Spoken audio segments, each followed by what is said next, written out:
Russia Ukraine యుద్ధంలో కీలక పరిణామం చోటు చేసుకుంది. ఓ పక్కన రష్యా అధ్యక్షుడు పుతిన్తో అమెరికా అధ్యక్షుడు ట్రంప్ మొన్న చర్చలు జరపడం, చాలా డల్గా అయిపోయాడు ట్రంప్, ఏమీ తేల్చలేకపోయాడు అన్నటువంటిది ప్రపంచమంతా చూసింది. అసమర్థమైనటువంటి మీటింగ్గా ముగిసిపోయింది.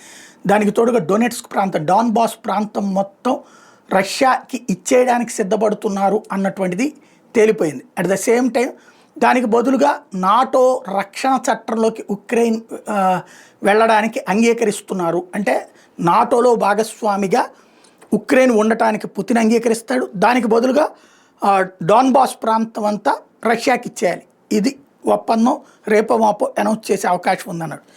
ఈ సందర్భంలో ఆ విషయంలో పుతిన్తో జరిగిన చర్చల సారాంశాన్ని ఇవాళ ఉక్రెయిన్ అధ్యక్షుడికి వివరించడానికి రెడీ అయ్యారు ట్రంప్. ఇవాళ మీటింగ్ అయితే ట్రంప్తో క్రిందటిసారి జెలెన్స్కీ మీటింగ్ అప్పుడు కూడా అహంకారంతో ప్రవర్తించాడు ట్రంప్. జెలెన్స్కీని తిట్టిపోశాడు అందరి ఎదురుగుండా, మీడియా ఎదురుగుండా, ప్రపంచం అందరూ, అంటే బెదిరించేశాడు, దబాయించేశాడు, అందరి ఎదురుగుండా జరిగింది.